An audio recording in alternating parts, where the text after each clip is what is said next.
In previous videos, I've discussed a lot about chemical reactions and about reactants reacting together to form new substances called products. But what we've not spoken about yet is how this actually happens and how we can make it happen more efficiently, which is important in chemical reactions. We want them to go as efficiently as we can make them, and that costs us less money and less time and less energy and so on. So something that we have to understand how efficiently reactions go, or how quickly they go, is collision theory. So what does that mean? So in a chemical reaction, for it to actually be successful, for it to happen, what actually happens? Well, reacting particles, or reactants, have to bump into each other. They have to collide. So that's why we're talking about collision theory, because reactants have to collide with one another to actually make something new.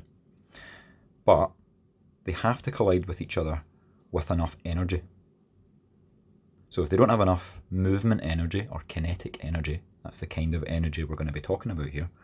If they don't have that, they don't have enough, then they're just going to bump into each other and then continue on their way. They're just going to ping off of each other and that'll be that. Nothing will happen. So they really have to bump into each other with enough kinetic energy to actually make something new, for something to actually happen, for a reaction to take place. And there has to be enough of these collisions happening at any given time so that something can actually happen. So we've got these two factors that we need to think about. We want collisions, when they happen, to be successful. We want them to have enough energy so that they make something new. And we want to maximize the amount of collisions that are happening. So when we're thinking about rates of reactions, that's how quickly they're going, there really are four main factors that can affect these two things, that can affect how much energy particles have when they collide, and that can affect how many particles will be colliding. So we're going to look at the first one in this video, which is going to be temperature. So reaction rate, which again is just how quickly a reaction will proceed, can be increased by increasing the temperature. And you might think, well, yeah, of course, that's obvious, because when I make things hotter, they happen quicker. So for example, when I'm cooking my dinner and I put it in the oven and I turn the oven temperature up, then the dinner is going to be ready more quickly, right? The rate is going to be higher. That seems obvious. But why actually is that? Why is that happening? There are two main reasons why temperature and increasing temperature can increase the rate of reaction. So the first is because at higher temperatures, more particles collide because they are moving faster. So why are they moving faster? Well, if the temperature's higher, we are supplying the reaction with more heat energy. It's hotter, which means the reacting particles have more of that kinetic energy that I was talking about. They have more energy to move. So more particles will collide because they're moving quicker. Think about children running around in a playground. If they're all moving very, very slowly, there's not much of a risk that they're going to bump into each other. If they're all sprinting around, then there's a higher chance that they're going to be bumping into each other. And that's what we want here. Well, particles, not children. So at higher temperatures, more particles will collide because they have more kinetic energy. They're moving quicker. However, because any given particle has more energy, collisions are successful more often. So if I chose any individual particle in my big batch of particles, and that bumped into another particle, because it has more energy, it's more likely to be a successful collision because it's ramming into another particle with increased kinetic energy, with increased speed. So if I chose any of these collisions that are now happening more frequently, they are individually more likely to be successful. So these two reasons combined mean that increasing the temperature can increase the reaction rate by quite a bit, because more particles are colliding, and on average, particles have more energy, so collisions are more likely to be successful. So there's a way that we can look at this by using a graph. So why then does increasing temperature actually increase the reaction rate? So what I've got here is a set of axes showing me the energy of the particles in a reaction.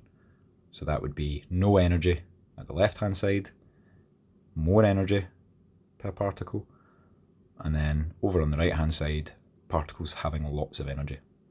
And then the y-axis just shows me the number of particles that have X amount of energy.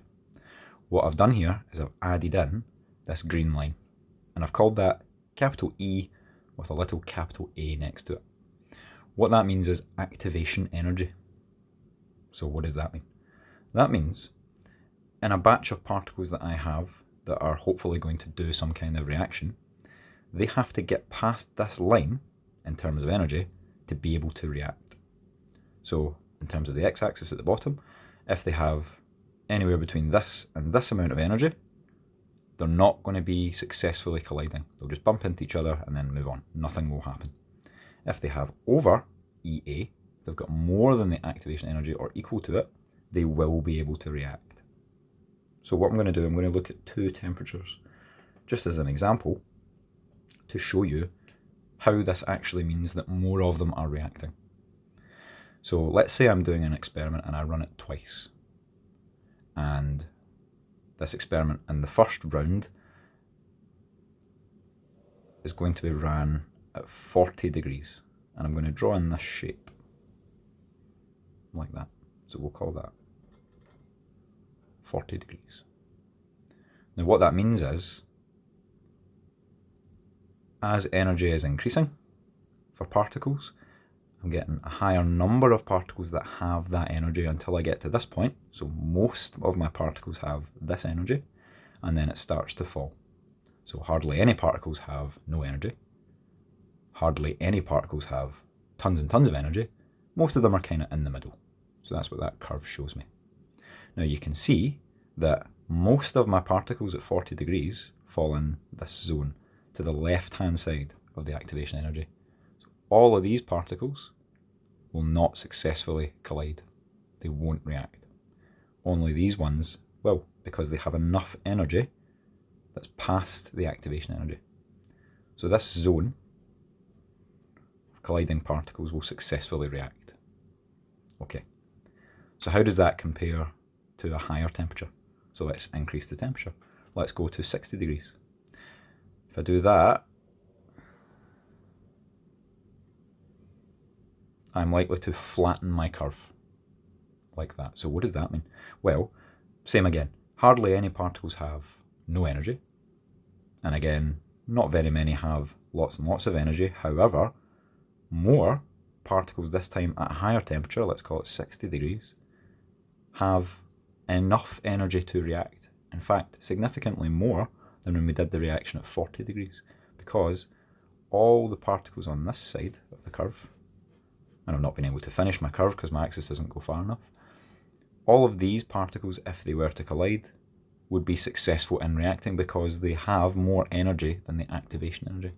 Again, everything on this left-hand side wouldn't, but this time there are significantly more particles that have enough energy to react. So that shows you in the kind of graph format why this actually works, because we've got more particles with enough energy, so there's going to be more collisions, as we can see from this big red chunk as opposed to the little blue chunk, and we know that per collision they are more likely to be successful because they're colliding at a higher energy. So those are the two key points that you need to remember for why increasing temperature increases the rate of reaction.